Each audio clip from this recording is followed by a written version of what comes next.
In 63 BC, the Roman general Pompey led his legions into the land of Judea.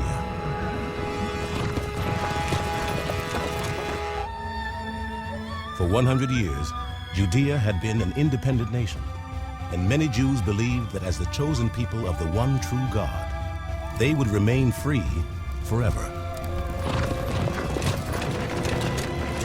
But it soon became clear that the world's greatest empire could not be resisted. The triumph of the Romans produced a crisis of faith among the Jews. For some, the only explanation was that the final battle between good and evil, the end of days, was at hand.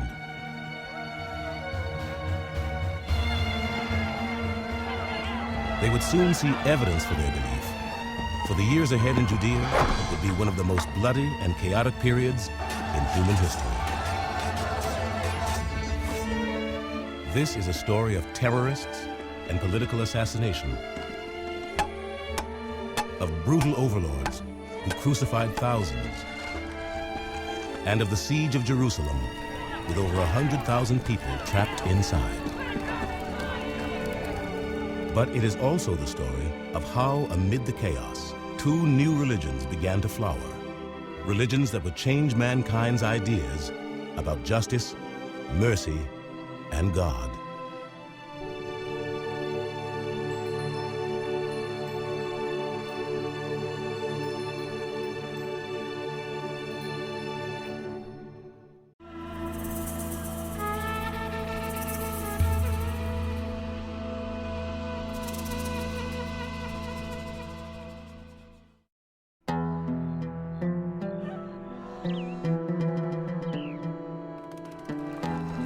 When Roman troops rushed into Jerusalem, the capital of Judea, they were unaware that they were about to meet the most extraordinary people they had ever tried to conquer. The defenders of the city retreated not to a fortress, but to the temple of their unique God to make their last stand. According to the historian Josephus, when the Romans attacked the temple, their commander, Pompey, was amazed by the behavior of the Jewish priests. Pompey could not but admire that they did not at all intermit their religious services, even when the temple was being attacked on all sides. Nor, indeed, even when the temple was actually being taken, did they leave off the divine worship that was appointed by their law. For the temple priests, performing the rituals that honored their God was more important than life itself.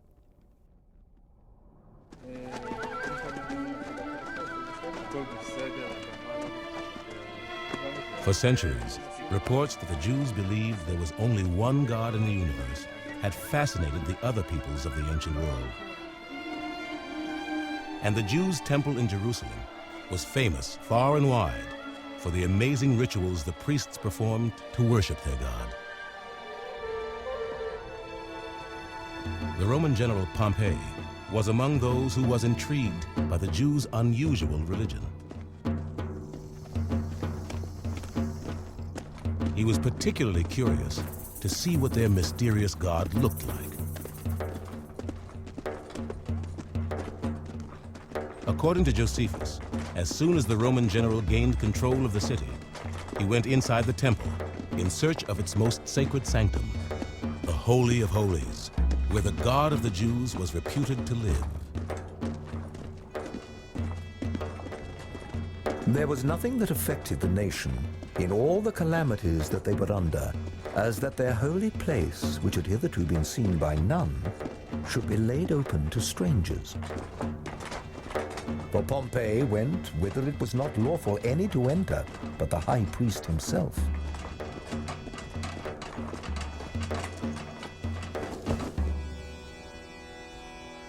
Instead of the great statue of marble or bronze that he expected, Pompey saw nothing.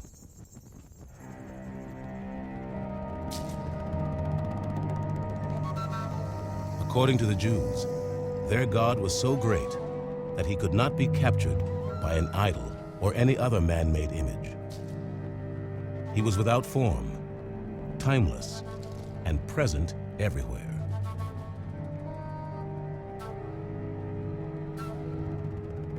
To Romans like Pompey, it was incomprehensible that the Jews would be so dedicated to the worship of a single God. Like the rest of the ancient world, the Romans had a huge pantheon of gods, but their most deeply held belief was that might made right. That conviction had won the Romans control of an enormous empire.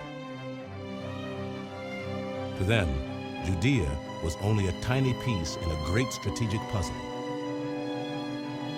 They needed to conquer Judea in order to gain easy access to Egypt.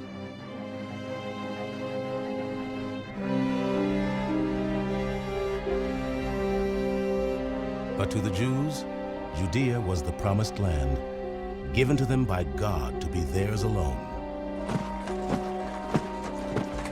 This clash of cultures between the Romans and the Jews would lead to a vicious and bloody conflict that would last 200 years. Even worse for the Jewish people, it was a conflict that would pit Jew against Jew as never before. The Romans come into power, and it stimulates an immediate debate among the Jews about whether to revolt against them or not to revolt. And effectively, from the very beginning, there were Jewish groups that basically wanted to revolt, and others which cautioned and said, well, we really don't need to go so far. So what happens is that these groups are vying with one another constantly in the period of Roman rule.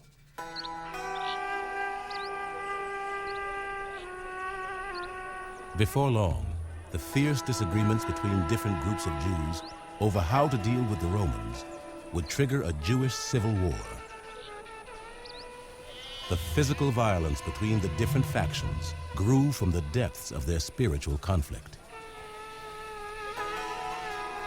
Each group believed that it alone understood the true will of God as revealed in the Bible, and each had nothing but contempt for all who disagreed.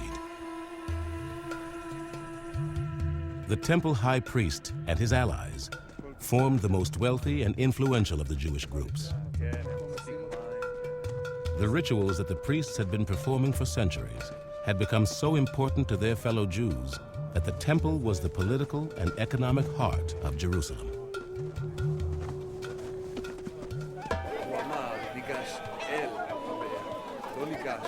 Each year, hundreds of thousands of Jewish pilgrims flooded the city's markets to buy sheep, wheat, wine, and oil to bring as offerings to the temple.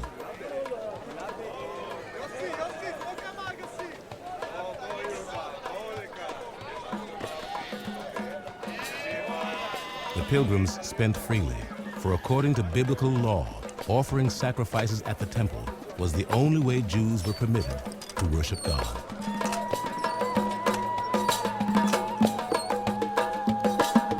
Once inside the temple, the pilgrims turned their offerings over to the priests, for they were the only ones allowed to mediate between God and mankind.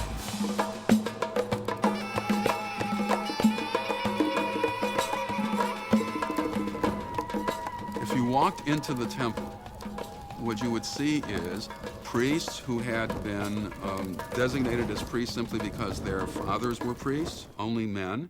You would also see Levites, that is, people whose fathers were Levites who were assisting these priests. There would be animal sacrifices, there would be blood, there would be guts, there would be all of the unpleasant smells of animals being slaughtered, and you would have a real sense of life and death there.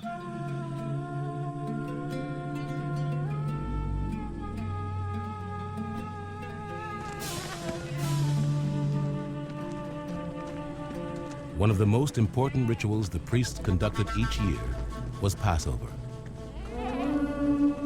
While in Jerusalem, the historian Josephus attended the festival. It is a memorial of their delivery from slavery in Egypt, and they offer more sacrifices than at any other festival. A group of at least 10 come with every sacrifice, for it is not lawful for them to feast singly by themselves. And many of us are 20 in a company. An innumerable multitude come there from the land, and even from beyond its borders, to worship God.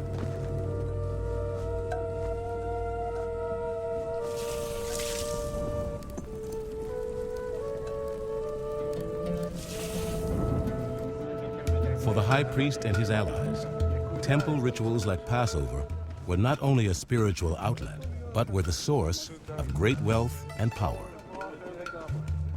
So long as the Romans did not interfere with the temple, they were willing to help the Romans rule Jerusalem. But there were other Jews who believed that the high priest was a traitor.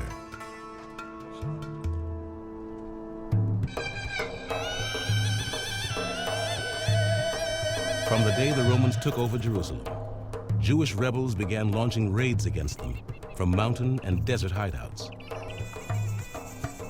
They believed that if they fought bravely enough, God would grant them a miraculous victory, as in the Bible stories of old.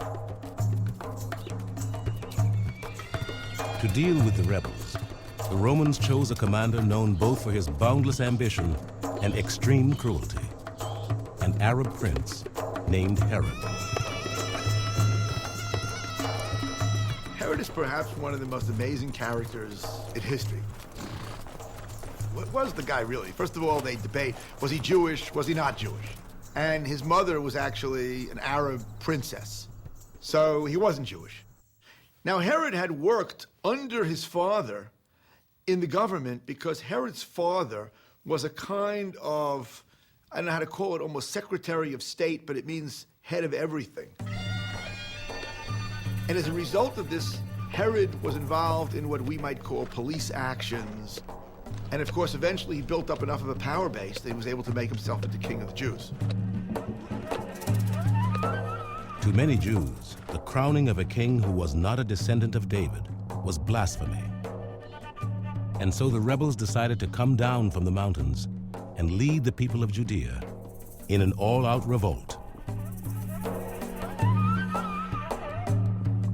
But Herod had Rome behind him, and according to Josephus, he decided to make an example of the rebels. Whole masses were slaughtered in alleys, crowded in their houses, and even taking refuge in the temple. There was no mercy for either young or old, nor were the weakest women spared. Like madmen, they took vengeance on all ages. The last of the rebels fled to caves dug into cliffs, where they were convinced that Herod would not be able to reach them. Herod was really a ruthless guy.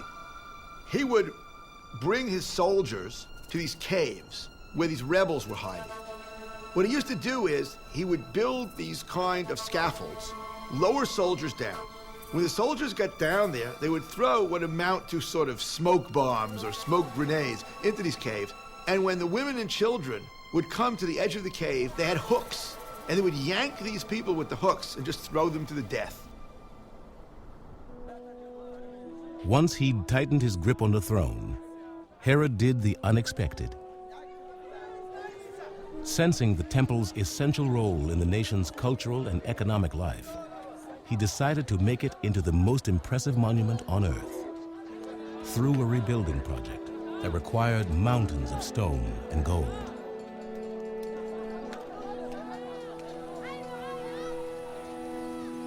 The temple in Jerusalem, first of all, was one of the great wonders of the world. Tourists came to see it. Maybe for our taste it was a little bit glitzy, but it was golden, it shimmered. People thought it was one of the most beautiful places on earth. Gentiles came to bring sacrifices, to offer gifts, because they thought that it was a place with power, that it represented something to them, God's seat on earth. And for the Jewish people, of course, it was quite literally that. It was God enthroned on earth in a place. But no temple beautification plan could make the Jewish rebels accept Herod as king of the Jews. The rebels continued to fight, and Herod continued to kill them. The endless violence was no surprise to another group of Jews who believed that God did not want them to fight the Romans. He wanted them to prepare for the end of days.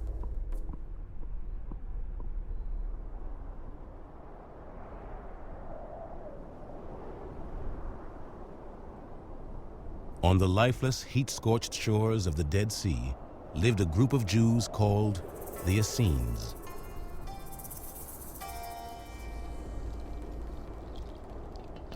The Essenes had withdrawn from civilization into an apocalyptic landscape that reminded them at every moment that the end was near.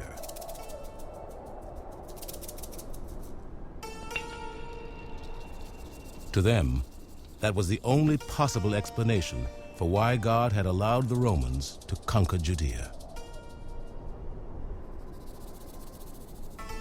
There are here deep echoes from the biblical times, reminding them that this had been a land which God had given to Israel, and he had purged it of foreigners. And now here were the foreigners ruling once again. So what was to be done about this? This required some drastic new thing. So the notion arose that there must be some final act introduced by God himself through his chosen messengers or chosen community that would make things right again. There must be an end of days. There must be a last time when all would be made right.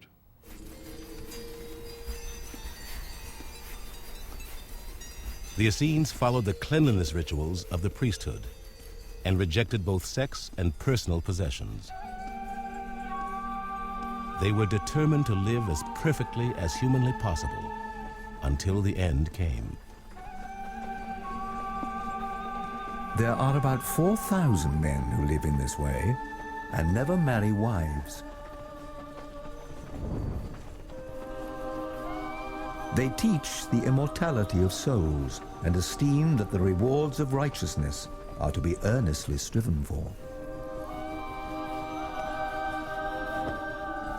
The Essenes spent much of their time making new copies of the books of the Hebrew Bible and other sacred texts, so that their eternal wisdom would survive the final battle between good and evil.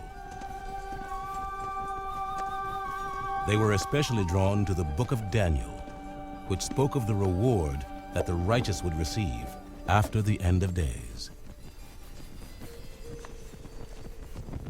It will be a time of trouble, the like of which has never been since the nation came into being.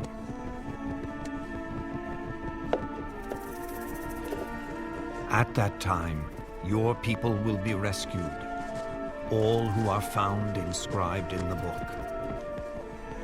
And those who lead the many to righteousness will be like the stars forever. They believed that everything was preordained by God, and that when the end of days arrived, there would be a 40-year-long war between the forces of good and the forces of evil. They were the forces of good. They called themselves the sons of light. Everybody else, including the other Jews, were the forces of evil, the sons of darkness. And they believed that the outcome of this 40-year-long war was preordained, and that at the end of it, they would be the victors. The Essenes stored their writings in caves they found in the cliffs above the Dead Sea. It was a plan that showed remarkable foresight, for two of their premonitions would come true. A time of trouble more terrible than any the nation had seen was coming.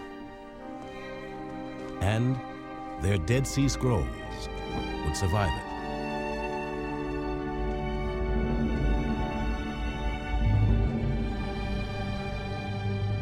it. In 4 BC, Jerusalem erupted in celebration. After 40 years on the throne, King Herod was dead. Now, all of those determined to throw off Roman rule saw their chance. More and more armed groups began roaming the countryside, attacking isolated Roman garrisons and looting the caravans of merchants bound for Egypt.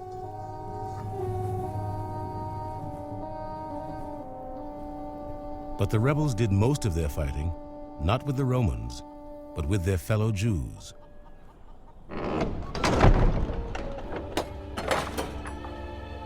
For nothing enraged the rebels more than a Jew who had abandoned Jewish traditions for Roman ones.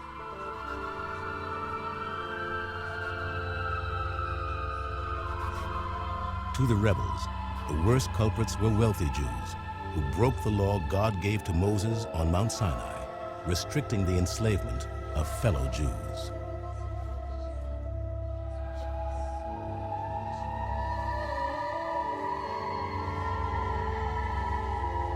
The mistreated slaves offered the rebels a perfect opportunity to add to their ranks.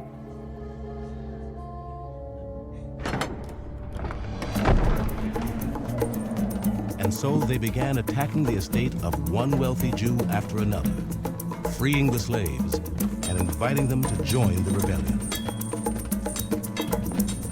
They have an unconquerable love of freedom. For them, God is the only Lord and Master. They think it little to submit to torturous forms of death and punishment of their family and friends, if only they can call no man master. In the eyes of the Romans, these Jewish freedom fighters were brigands and bandits, and that's how they're described in the ancient sources. In their own eyes and in the eyes of Jewish history, they were not bandits at all. They were like Robin Hood, or, if you will, Che Guevara. They were revolutionary figures and heroes of a resistance against a foreign oppressor. But the rebels, too weak to overthrow Rome, only succeeded in plunging Judea into chaos. For decades, the region remained trapped in a vicious cycle of Roman repression, rebel uprisings, and civil war between Jews.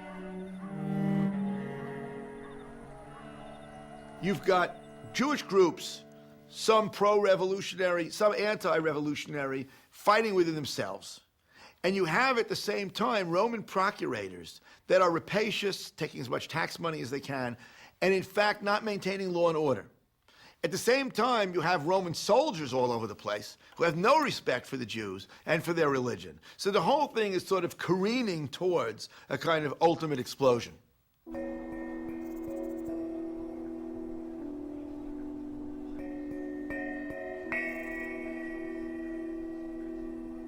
But even as most Jews fell into despair about the disaster toward which they seemed to be headed, others were proposing a very different vision of the future.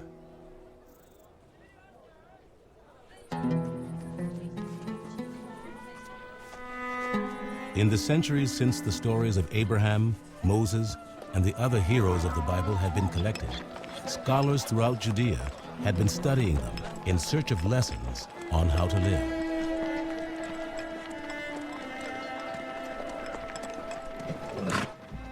One group of scholars was called the Pharisees. The most influential of the Pharisees was Hillel.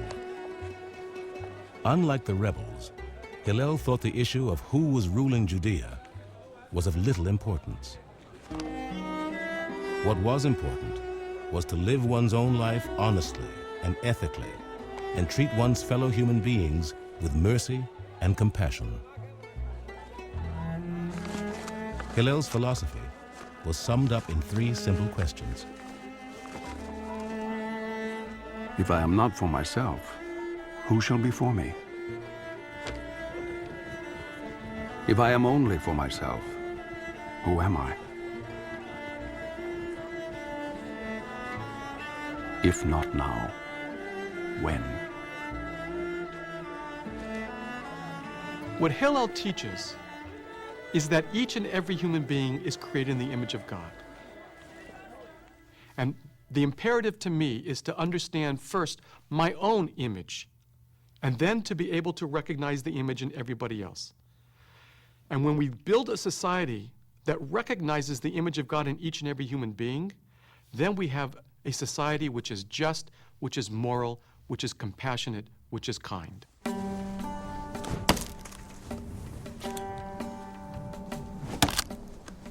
According to the stories handed down about him, Hillel was born to a wealthy family, but as a young man took a vow of poverty.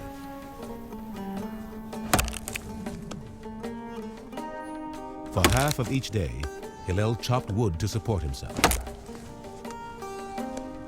For the other half, he studied the Bible.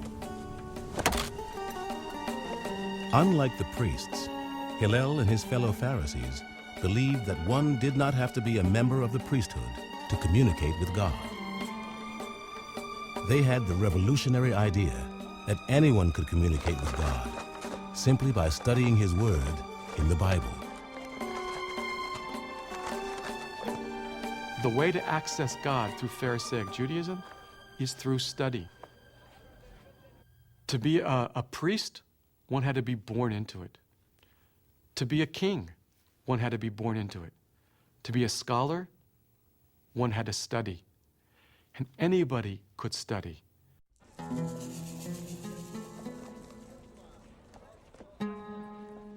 Unlike the Essenes, the Pharisees did not believe in withdrawing from the world. But how to live ethically in the might-makes-right world of the Romans was the subject of intense debate between Hillel and his great rival, Shammai. According to one story, a passerby one day mocked the two Pharisees by asking them to explain the Torah while standing on one foot. Shammai angrily told the man to go away. When the man comes to Hillel, he says, "Teach me the entire Torah," while standing on one foot. Hillel says, "What is hateful unto you, do not do unto others. All the rest is commentary. Now go study." What Hillel did was to successfully reduce all of tradition to a single soundbite, if you will. That soundbite is that if you want to serve God, there's a way that you have to treat people. You cannot demonstrate that you love God if you hate people.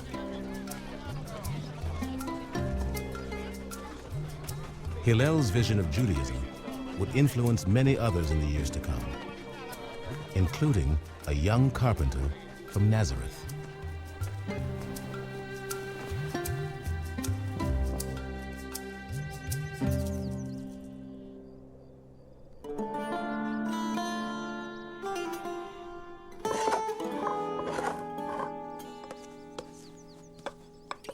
By 30 AD, numerous preachers were responding to the apocalyptic mood in Judea.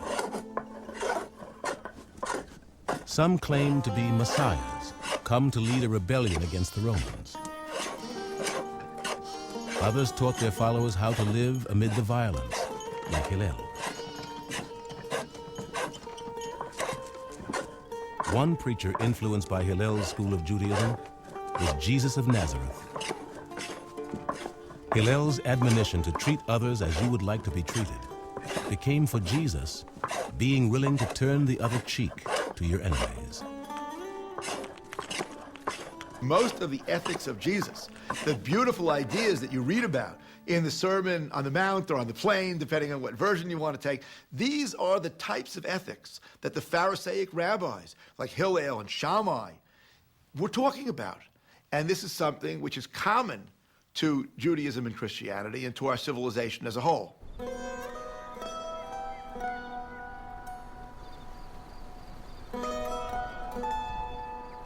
In his most famous sermon, on a hilltop overlooking the Sea of Galilee, Jesus told his disciples how they should respond to the chaos that surrounded them.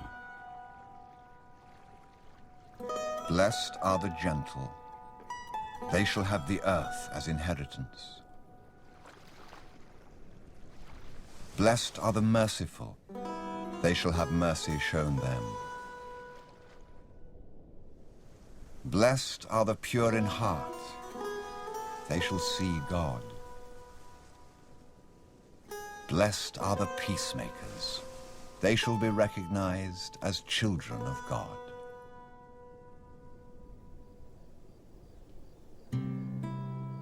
Jesus' conviction that each human being needed to strive to make the world a better place was part of a Jewish tradition that reached back to the prophets of the Hebrew Bible. The more we learn about Judaism in the first century, and especially about the variety of ways of being Jewish in the first century, the more Jewish Jesus looks. The thought that this is a world in which God will reign alone and supreme is supremely Jewish. The telling of parables in order to clarify, make his points, the very form of Jesus' rhetoric is Jewish.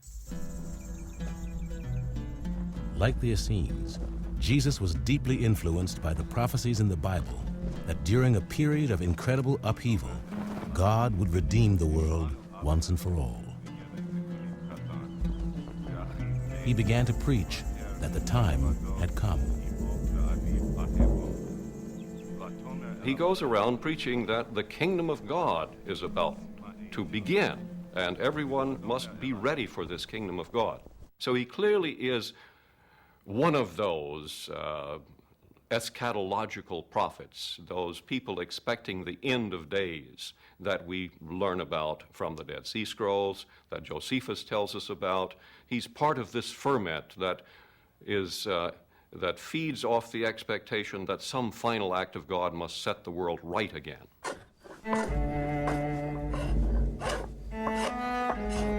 With the countryside in turmoil, and talk everywhere of messiahs who would lead the Jewish people to freedom, the Roman authorities were constantly arresting and crucifying those considered troublemakers. In 33 AD, Jesus of Nazareth was one of those singled out and crucified.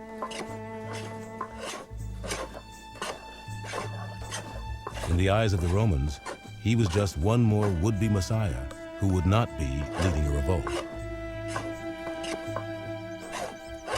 But Jesus' followers among the Jews believed that the kingdom of which he was speaking was not of this world, but the next. For the moment, these Jews, who would come to be called Christians, were just another of the many groups of Jews trying to understand the bloody and chaotic world of Judea in the 1st century AD.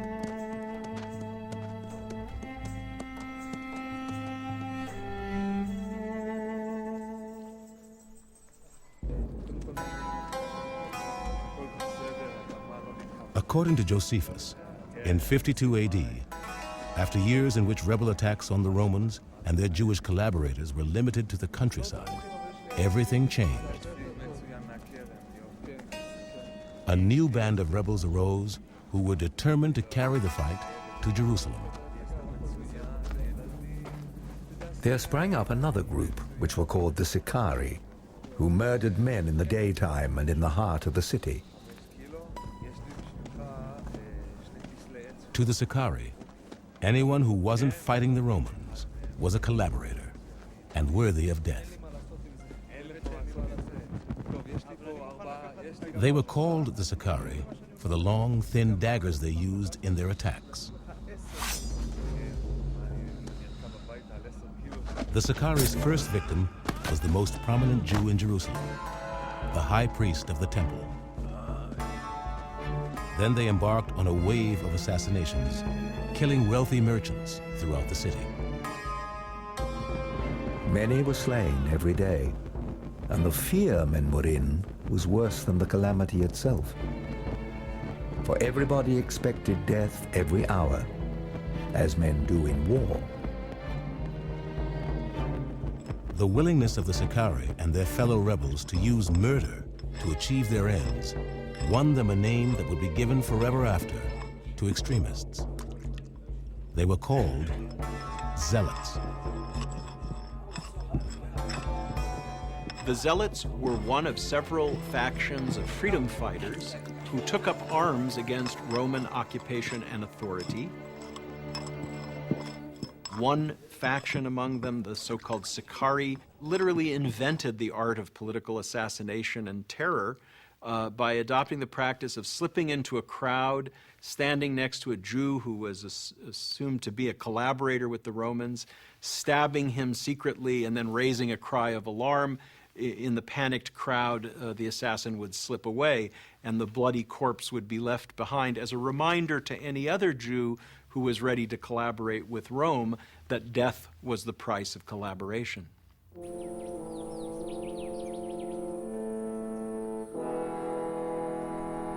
With the rebels determined to revolt, and other Jews convinced that it would be insane to rebel against Rome, the people of Jerusalem could hardly have been more divided.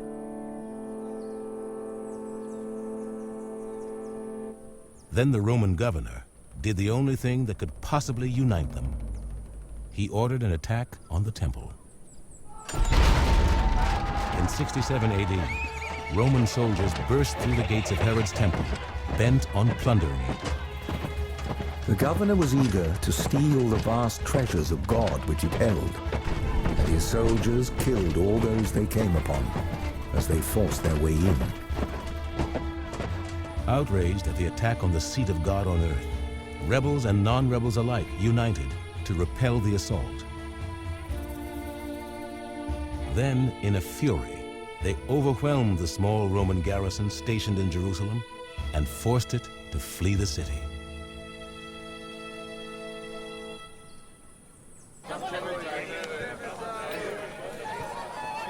With Jerusalem suddenly free of Romans, many in the city were seized by a giddy euphoria.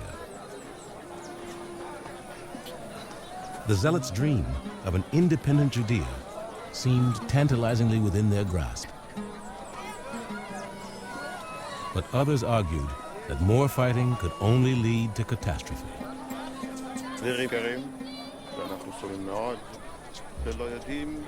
A follower of Hillel named Yohanan ben Zakkai was one of the most passionate voices for peace.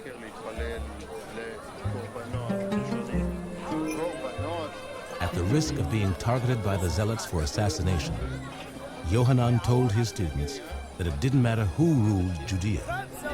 What mattered was who ruled in their hearts. He argued that what truly pleased the Almighty was not zealotry at all, but something far simpler: the acts of mercy and compassion they showed to those around them.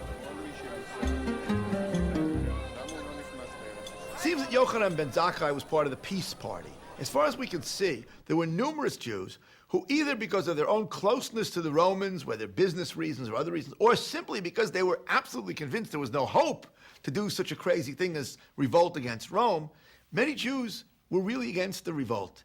It seems that Yochanan ben Zakkai was one of those types of Jews who felt that what needed to be done was to get some form of accommodation from the Romans that would guarantee Jewish religious freedom and then leave things as they were with Roman rulers.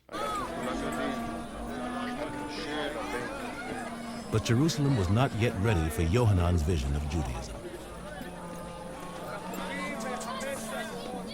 From the steps of the temple, the Zealots made a public declaration of war against Rome. Convinced they were mad, many other Jews decided to take up arms to stop the Zealots. Fighting at this point broke out between those Jews and the rebellious Jews who had taken refuge among them, and it was house to house at some point. Different neighborhoods would belong to one party or the other party, and the streets ran with blood. After a vicious week-long civil war, the Zealots were victorious. They celebrated their victory by setting the city on fire. The Zealots set fire to the high priest's home and the palaces. Then they carried the fire to the place where the records were kept and burned the contracts it held, thereby dissolving all of their debts. This was also done that they might persuade the multitude of the poor who were debtors to join in their insurrection.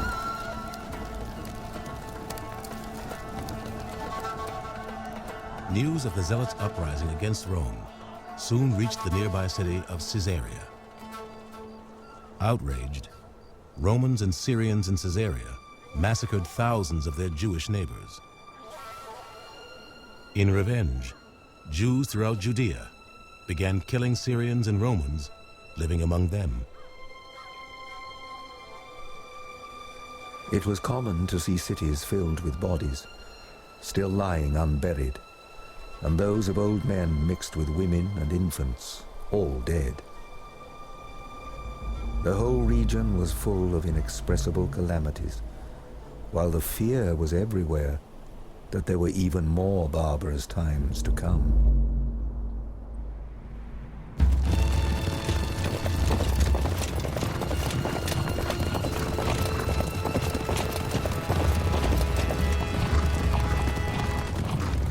The Romans were determined to crush the rebellion before it inspired others in their far-flung empire to challenge their rule. They dispatched their greatest general, Vespasian, into Judea to lead an army of over 60,000 men. Vespasian marched to the city of Gadara and quickly took it, for he found it destitute of any men fit for war. He then killed all the children, the Romans having no mercy on any age whatever, and this was done out of the hatred they bore the rebels. As news of Vespasian's atrocities swept through Judea, Jews throughout the region began fleeing before his army toward Jerusalem. When the Roman army finally reached the city, Josephus estimated that more than 100,000 people were trapped inside its walls.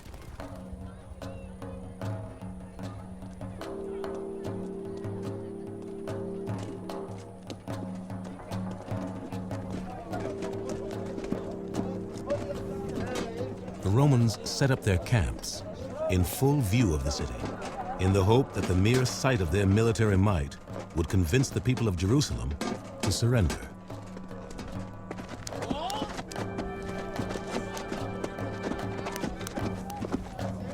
Their force was composed of 3 battle-hardened legions drawn from garrisons in Rome, Egypt, and Syria. They were armed with catapults, battering rams, siege engines, the fearsome weapons of war that had helped them conquer the world from England to Persia.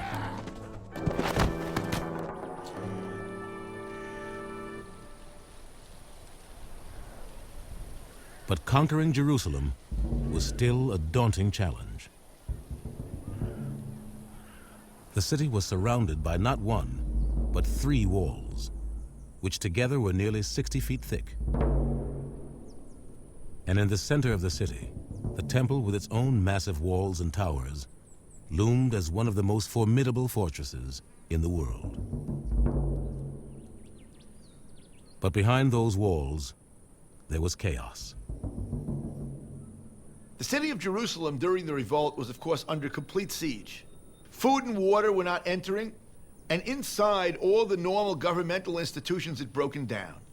They were maintaining temple sacrifice, but outside of the temple, there were all of these rebel armies. Actually, there were about 6 that were controlling different quarters of the city and whose commanders were fighting over what to do. So you had really anarchy and fear, and as Josephus describes it, tremendous starvation. Inside the city, the catastrophe foretold by Yohanan ben Zakkai was coming to pass. The Zealots had begun fighting among themselves for control of Jerusalem. When one band of Zealots broke into the territory of another, they would inflict the worst damage they could think of, burning their rivals' food supply. They set on fire those houses that were full of grain and all the other provisions. And as soon as they were forced into a retreat, the same thing was done to them by the others. Accordingly, it came to pass that almost all the grain in the city was burned, which would have been sufficient to survive a siege of many years.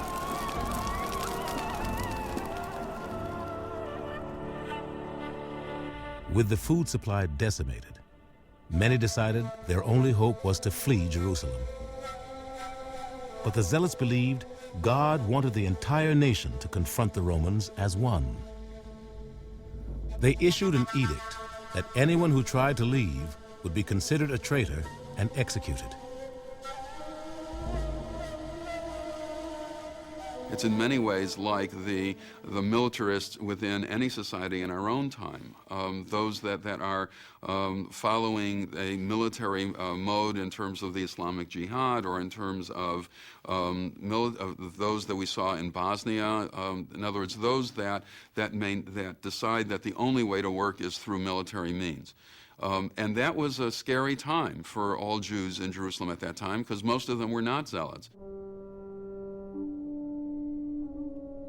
As the siege wore on, the situation inside Jerusalem grew more and more desperate.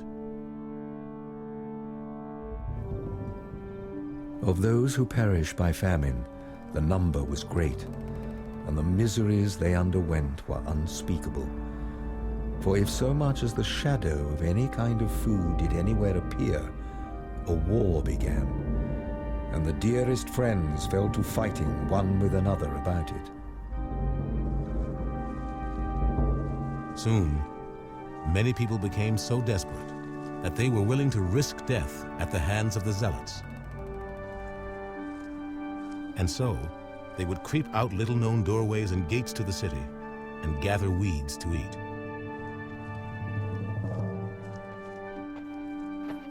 But outside the city walls, they risked capture and incredibly brutal treatment at the hands of the Roman legionnaires. The Nazi Holocaust of the 20th century has seemed to be an endless stream of ghastly stories, fiendish stories of cruelty that seems to defy the human imagination. But there's an appalling stream of such stories from this Holocaust as well. For example, as people began to attempt to leave the besieged city secretly, when they were captured, mercenaries working for Rome would disembowel them, thinking that they might have swallowed gold or jewels, and that they were hoping then to recover these after they defecated them later on. This is not a strange or unusual practice on the part of people fleeing during time of war. Guessing that this might have happened, they literally eviscerated these people looking for the occasional ruby or gold coin.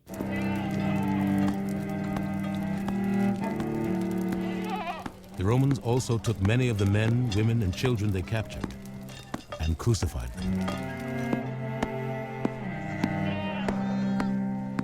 At the time of the siege of Jerusalem, thousands were crucified. The historian Josephus says that the hills around the city were deforested. So many trees were chopped down to make crosses on which to crucify Jews. Josephus also describes what I would call terror crucifixions. The city was still under siege, still holding out against the Romans, but crosses were erected on the hillsides around it so that the people inside could see what awaited them if they continued their resistance.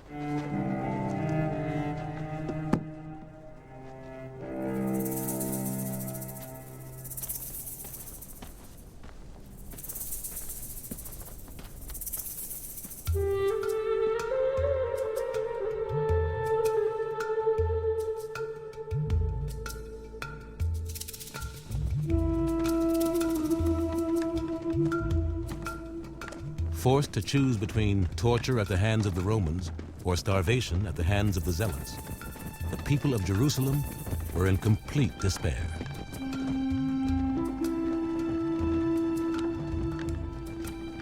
A deep silence and a kind of deadly night seized upon the city. Those that were distressed by the famine were desirous to die, and those already dead were thought happy. It was the last chance for anyone hoping to escape alive. And yet, it was only the decaying bodies of the dead that the Zealots would allow to leave. Then, late one night, a procession approached a city gate. It was a group of students carrying the body of Yohanan ben Zakkai, who had advocated peace instead of war. According to the Jewish book of tradition and law, the Talmud, the Zealots were suspicious. Some of the guards asked, "Who is this?" The disciples answered, "A dead body. Don't you know that dead bodies may not be kept in Jerusalem overnight?" Then one of the zealots decided to drive a dagger through the body. But one of the disciples restrained him by saying, "Do you want to be remembered as the man who pierced the body of the Master?" So they opened the gate for the bier, and it left the city. The student's trick had worked. Outside the gate, Yohanan sprang up alive from the bier, on which he had been surrounded by rotting meat. Then he hurried away from Jerusalem. Yohanan was convinced the starving rebels could no longer defend the city or the temple. And he had decided that the very survival of Judaism was on his shoulders.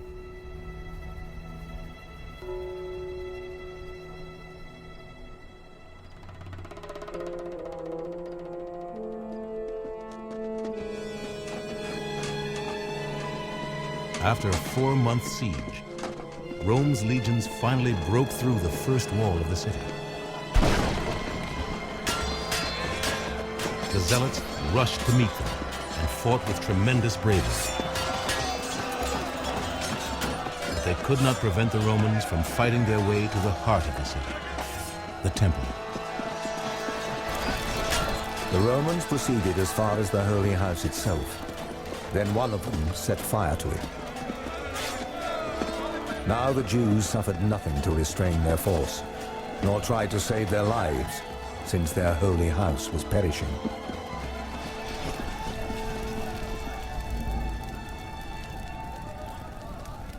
The temple, the only place on earth, according to the Bible, where God could be worshipped, was laid to waste by the Romans.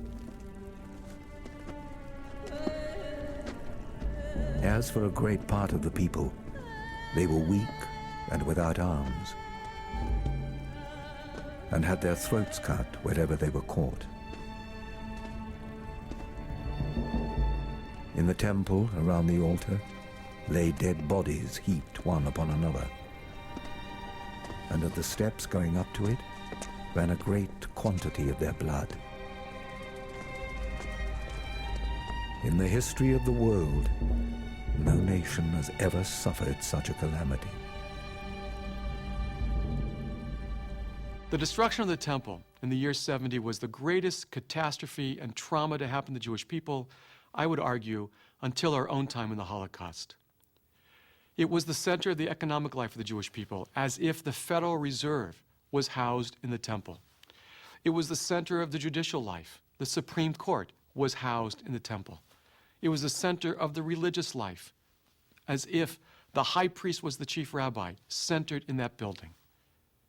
And in a matter of hours, it was gone.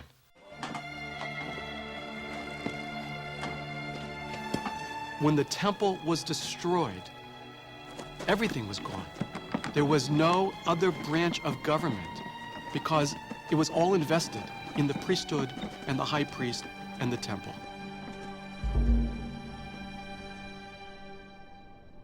With the seat of God on earth in ruins, the religion of the priests and their rituals was lost forever. How would Judaism and the Jews survive?